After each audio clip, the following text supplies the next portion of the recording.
Okay, so the purpose of the video is just to show you an example of a course shell that was created to support the community of practice on open educational resources. At my institution, we use Blackboard for our learning management system. The main page is an announcements page, which was essentially a place for me to duplicate emails that I had sent to faculty.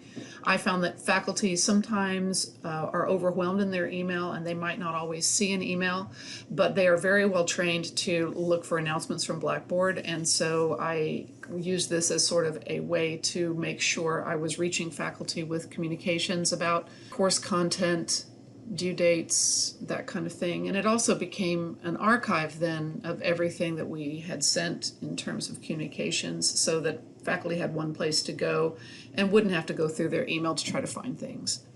So that was the purpose of the announcements page. We grouped the content of the COP into units, and I've just clicked over here on the left-hand side of the screen on the link OER COP units. This page featured a copy of the schedule, which was essentially a syllabus for the community of practice, some resources on universal design for course development, and then the content of the COP broken down into units.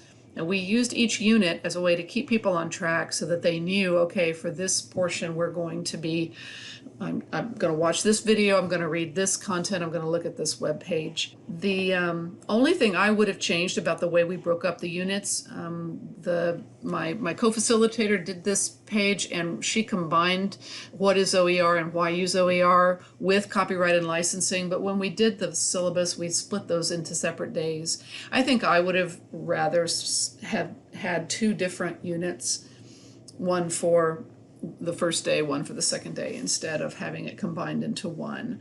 But it was still an effective way of walking faculty through the content and making sure that they knew what they were responsible for and could be prepared for each session. Under finding OER, we started this off, we sort of seeded this section with some suggestions, but then as people did their own research into OER and finding things, we added what they found to this list. So it was not just us providing materials, it was also faculty finding things and then sharing them with each other for future reference. So this course shell served two different purposes, one being for us to feed content to the faculty and to help them keep track of what to do. The second purpose being gathering together what we were all finding as we were working our way through the COP.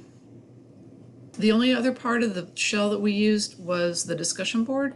So I'm going to go over here, click on discussion board, and open that up so that you can see we used it for two purposes. One was to house the group presentations that each group was doing after they had presented it to the class, so that people could look at them again, refer to them, comment on them, whatever. And it was also a place for the participants to upload their final deliverables so that their fellow faculty could take a look at them. And it also gave an opportunity, of course, for the facilitators to look and to make comments on them. So the discussion forum wasn't very heavily used because we were meeting in person. I imagine that if you were conducting your COP completely online, you would make more robust use of the discussion forum.